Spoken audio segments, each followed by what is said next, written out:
លោកអ្នកនាងជាទីមេត្រីនៅសមរភូមិជួរមុខខ្សែប្រយុទ្ធរបស់រុស្ស៊ីត្រូវបានអ៊ុយក្រែនវិចបំផ្លោងឲ្យរត់ចោលជួរបោះបង់ទីតាំងប្រយុទ្ធអស់ជាច្រើនកន្លែង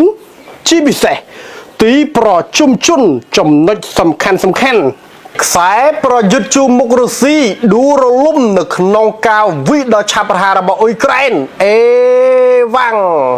សារព័ត៌មាន Daily Express របស់ចក្រភពអង់គ្លេសចុះផ្សាយនៅថ្ងៃទី11កញ្ញានេះថាកងកម្លាំងយោធាលោកពូទីនបានរត់ភៀសខ្លួននិងបានបោះបង់ចោលទីប្រជុំជនអ៊ុយក្រែន 4-5 កន្លែងនៅក្នុងការវិយយកទីតាំងដ៏ឆាប់រហ័សរបស់អ៊ុយក្រែនពីរុស្ស៊ីមកវិញលោកប្រធានាធិបតីអ៊ុយក្រែន Volodymyr Zelensky នៅយុគមិញនេះបានអាងថាពេលនេះអ៊ុយក្រែនបានដណ្ដើមយកមកវិញបានជាង 2000 គីឡូម៉ែត្រការ៉េពីប្រទេសរុស្ស៊ីចាប់តាំងពីបានបើកការវិលុកលឿនដោយរន្ទះបាញ់កាលពីដើមខែនេះលើកនេះក្រសួងការពិចិត្ររុស្ស៊ីផ្ទាល់បានបញ្ជាក់ពីការដកទ័ពដកថយក្នុងចំណោមកងកម្លាំងរបស់ខ្លួននៅក្នុងអ្វីដែលត្រូវបានគេមើលឃើញថាជាការរលទៅមុខដ៏សំខាន់បំផុតរបស់អ៊ុយក្រែនចាប់តាំងពីរុស្ស៊ីបានដកទ័ពចេញពីតំបន់ជុំវិញទីក្រុងគីវក្នុងខែមេសាលោក Zelensky នៅក្នុងសន្ទរកថានាពេលរាត្រីរបស់លោកកាលពីថ្ងៃសៅរ៍និយាយថាកងកម្លាំងយោធារុស្ស៊ីកំពុងធ្វើការជ្រើសរើសត្រឹមត្រូវដើម្បីភៀសខ្លួន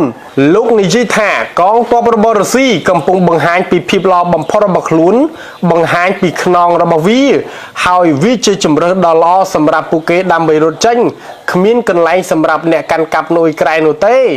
នាយកព័ត៌មាន BBC News ឈ្មោះ Lucy Hawking បានហៅការដកទ័ពនិងការដួលរលំជួរមុខរុស្ស៊ីថាជាការដកថយដ៏អាម៉ាស់សម្រាប់លោកពូទីនអ៊ុយក្រែនកំពុងទទួលជោគជ័យយ៉ាងធំធេងនៅសមរភូមិជួរមុខរបស់ខ្លួនបើតាមសេចក្តីរាយការណ៍ភូមិឬទីប្រជុំជនជាង30ត្រូវបានរំដោះនៅភាគខាងកើតហើយទាំងនេះគឺជាទីប្រជុំជននិងភូមិសំខាន់ដែលរុស្ស៊ីបានរត់ចោលខ្សែប្រយុទ្ធរុស្ស៊ីបានទទួលស្គាល់ថា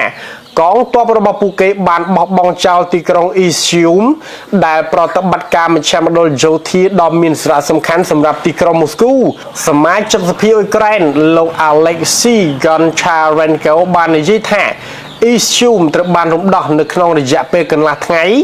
បន្ទាប់ពីរុស្ស៊ីបានចំណាយពេល1ខែដើម្បីយកវានៅទីខែរដូវ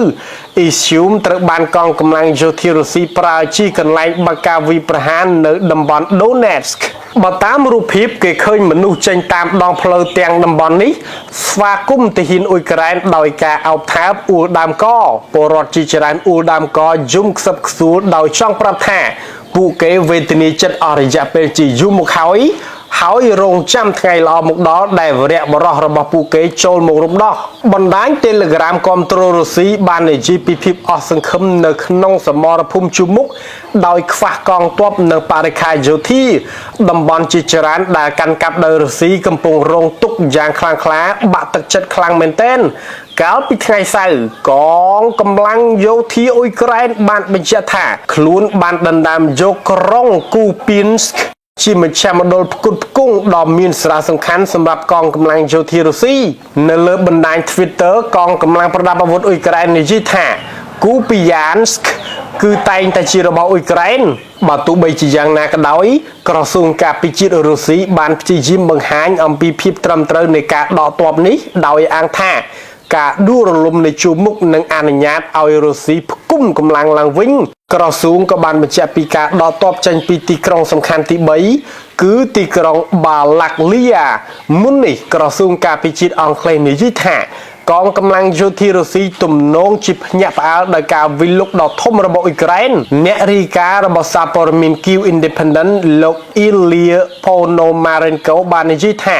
ផ្នែកជួរមុខរបស់រុស្ស៊ីរវាងគូពីយ៉ានស្កនិងភាគខាងជើងតំបន់ Donbas កំពុងដួលរលំទន្ទឹមនេះគេឃើញកងទ័ពរុស្ស៊ីកាន់តែច្រើនបាក់ទឹកចិត្តនិងបន្តរត់ចោលសមរភូមិ